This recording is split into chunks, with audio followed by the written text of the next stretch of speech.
बिस्मिल्लाहिर्रहमानिर्रहीम, अस्सलाम वालेकुम वरहमतुल्लाहि वबरकातुहू। हमारे कल्चर में ये बहुत आम चीज़ है कि जब हमारे बच्चे हो जाते हैं तो हम अपना वक्त जो है, जो हमारे पास थोड़ा सा वक्त होता है, पहले ही थोड़ा होता है, और जब जो बच जाता है वो हम अपने बच्चों को देते हैं, अपनी बीवी को या बीवी अपने खावंद को। ये एक ऐसी चीज़ होती है कि जब बच्चे आ गए तो सारा वक्त बच्चों को देना, बच्चों की देखभाल, बच्चों का ख्याल, जाहिर सी बात है बड़ी इंपॉर्टेंट चीज़ है। लेकिन अगर हम इस चीज़ को इस तरह से देखें कि अगर हम अपने स्पाउस को, अपनी बीवी को या फिर बीवी अपने हस्बैंड को वक्त नहीं दे रही, या हम जो है बीवी को वक्त नहीं दे रहा, या फिर अटेंशन नहीं दे रहा, या फिर केयर नहीं दिखा रहा, मोहब्बत से नहीं बात कर रहा या मोहब्बत से बात नहीं कर रही, तो वो रिश्ता जो है ना, वो एक ऐसे कच्चे धागे के साथ जुड़ा हुआ है जो कि कभी भी टूट सकता है। वो इसलिए क्योंकि आपने जब शादी की है किसी के साथ, तो आपने उस बंदे के साथ अपनी ज़िंदगी गुजारने के लिए शादी की है, उनके साथ अपने प्लसेस एंड माइनसेस के साथ की है, अपनी अच्छाइयाँ अपनी बुराइयों के साथ,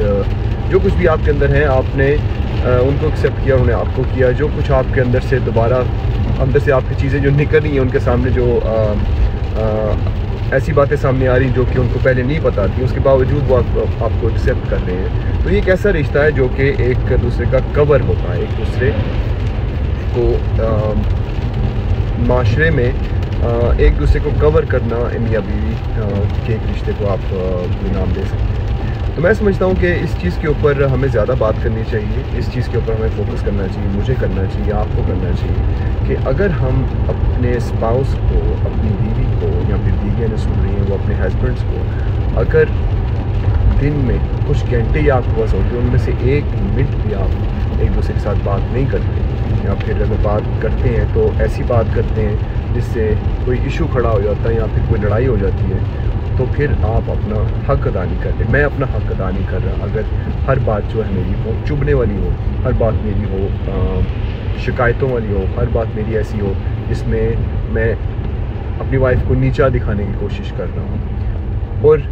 वक्त में जब बच्चों का वक्त होता है या फिर कोई भी वक्त मेरे पास एक्स्ट्रा होता है, मैं बच्चों को बाहर खेलने के लिए जाता हूँ, फुटबॉल खेलने के लिए जाता हूँ, या फिर झूले झुलाने के लिए जाता हूँ, और मैं समझता हूँ मैं बहुत बड़ा काम कर रहा हूँ जी, बहुत कमाल का काम कर रहा हूँ, मैंने बच्चों को वक्त दे दी जो मेरे पास था। अगर मैं वो वक्त, या फिर हम जो हस्बैंड्स हैं, अगर हम अपनी वाइफ्स को हर अपनी उस एक्टिविटी में इन्वॉल्व नहीं करते जहाँ पर करना चाहिए, जहाँ पर उनको वक्त देना चाहिए, जो कि सिर्फ उनका और आपका वक्त हो, उसमें बच्चे भी ना हो, अगर हम ये नहीं करते तो जैसे मैंने शुरू में कहा, एक कच्चे धागे के साथ ये रिश्ता ऐसा जुड़ा होता है जो कि कभी भी टूट सकता है। वो इसलिए क्योंकि हम एक इस तरह के क्रीचर्स हैं, एक इस तरह की अल्लाह की क्रिएशन है, जिसको शादी जब हम करते हैं तो हमें एक ऐसे बंदे के साथ बात करनी होती है जो कि हमारे लेवल पे हो। जाहिर सी बात है कई बंदे ऐसी जगह भी उनकी शादी हुई जहाँ पर बीवी जो है बिल्कुल बात नहीं कर पाती, डिस्कशन नहीं कर पाती, कॉन्वर्सेशन नहीं कर पाती। कई ख़वातीन ऐसे बंदों के साथ उनकी शादी हुई जो कि हस्बैंड जो है वो बात नहीं कर पाते, किसी डिस्कशन में उनको फीडबैक नहीं दे सकते किसी भी बारे में। तो मैं समझता हूँ कि यहाँ पर हम जितने भी देसी बंदे हैं ना, हमें थोड़ी सी अकल करनी पड़ेगी, और जितनी देसी ख़वातीन हैं उनको भी करनी पड़ेगी कि हमें जो वक्त है, जो हमारे पास एक्स्ट्रा वक्त होता है, और वैसे एक्स्ट्रा क्या होता है ये लफ्ज़ भी शायद हमें निकाल देना चाहिए। जो वक्त हमारे पास होता है वो अगर हम एक दूसरे को नहीं दे सकते तो किसको देंगे। तो हमें एक दूसरे से प्यार से बात करनी चाहिए। अगर आप अभी डिजिटल दौर है, SMS का दौर है, व्हाट्सएप का दौर है, अगर आप अपने क्लाइंट्स को मैसेज कर सकते हैं तो अपनी वाइफ को क्यों नहीं कर सकते, एक अच्छा सा मैसेज क्यों नहीं कर सकते। अगर आप अपनी सहेलियों को मैसेज कर सकती हैं तो अपने हस्बैंड को क्यों नहीं कर सकती, उनको क्यों नहीं कोई अच्छी बात कर सकती कि उनका दिन जो है जहाँ पर वो अगर रोज़ी रोटी कमाने के लिए निकले हैं, उनका दिन अच्छा गुजरे, उनके चेहरे पे मुस्कुराहट है। मैं देख रहा था एक वीडियो यूट्यूब पे काफ़ी मशहूर है इस तरह के वीडियोज़, जहाँ पर अरबी वालिदैन को या फिर पाकिस्तानी वालिदैन को कहा जाता है कि अपने बच्चे को फ़ोन करके उनको ये बताएं कि मैं आपसे बहुत प्यार करता हूँ।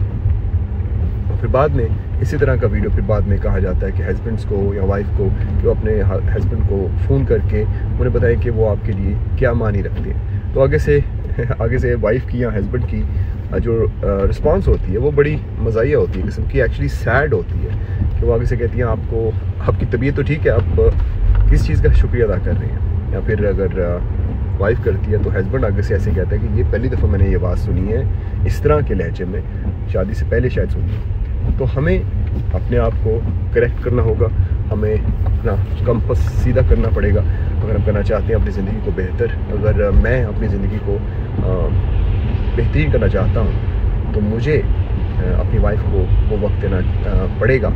देना चाहिए मुझे। ये मेरे लिए बहुत लाजमी है अगर मैं ये रिश्ता चलाना चाहता हूँ। आप अगर अपने हस्बैंड के साथ अपना रिश्ता जो है मजबूत करना चाहती हैं तो आपका काम बनता है, या आपकी ड्यूटी है कि आप अपने बच्चों से भी ज़्यादा अपने हस्बैंड को वक्त दें। वो इसलिए क्योंकि आप दोनों ने ही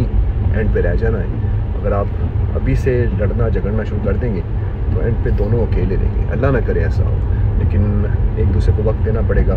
और याद रखें, अल्लाह ताला की रस्सी को कभी नहीं छोड़ना, उसको हमेशा अपनी ज़िंदगी में शामिल रखना है। क्योंकि अल्लाह ताला जब आपकी ज़िंदगी से आप खुद निकाल देते हैं ना, नमाज ना पढ़ के और दुआएं ना करके, दुआएं बहुत ज़रूरी हैं, दुआएं दवा से भी ज़्यादा ज़रूरी दुआ है। अगर आप इस चीज़ को याद रखें तो आपकी ज़िंदगी जो है खुशहाल हो सकती है। अपने लिए दुआ कीजिएगा, हम सब के लिए दुआ कीजिएगा कि हमारी उम्मत जो है उसमें इस तरह के लोग आएँ जो एक दूसरे का ख्याल रख सकें और एक दूसरे को अच्छी बातें बता सकें।